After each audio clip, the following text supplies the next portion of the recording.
আসসালামু আলাইকুম বন্ধুরা, এবি বন্যা ব্লগে আপনাদের স্বাগতম। আমার রেসিপি আজকে কালারফুল পুডিং। আমি কালারফুল পুডিংটা কিভাবে তৈরি করি আপনাদের সাথে শেয়ার করব।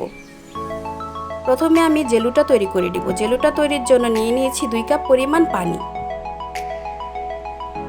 দিয়ে দিচ্ছি হাফ কাপ চিনি,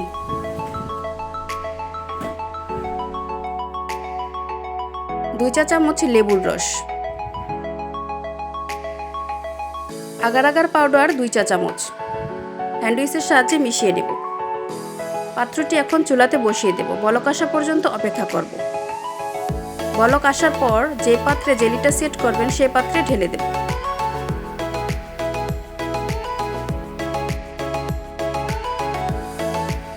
এখন একটি পাত্রে রেড ফুড কালারটা ব্যবহার করব। ভালো মতন চামচের সাহায্যে মিশিয়ে নেবেন। কিছুটা কম হয়ে গেছিল, আমি আরেকটু পরিমাণ দিয়ে দিচ্ছি।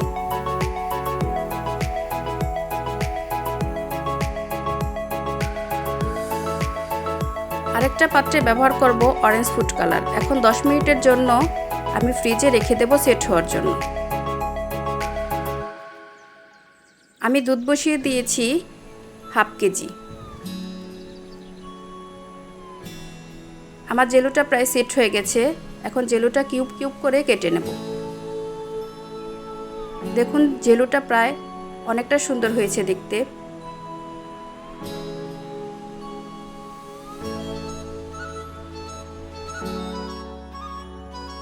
এখন যে পাত্রে আমি পুডিংটা সেট করব সেই পাত্রে আমি জেলুটা সাজিয়ে দেব।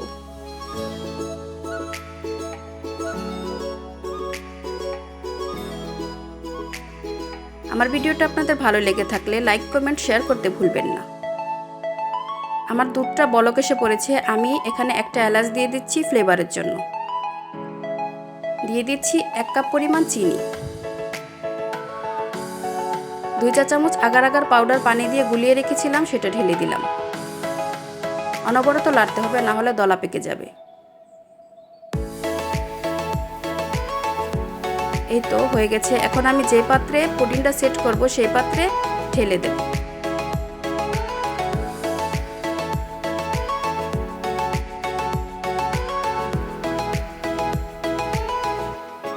আমি 1 ঘন্টার জন্য ফ্রিজে রেখে দেব সেট হওয়ার জন্য।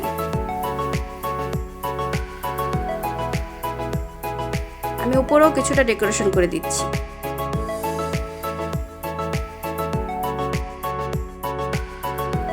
এই তো আমার পুডিংটা সেট হয়ে গেছে। দেখুন কতটা সুন্দর লাগছে দেখতে। দেখতে যতটা সুন্দর হয়েছিল খেতে ততটা মজাদার হয়েছিল। আমার ভিডিওটা ভালো লেগে থাকলে আপনারা সাবস্ক্রাইব করতে ভুলবেন না। পাশে থাকা বেল আইকনটি ক্লিক করে রাখবেন।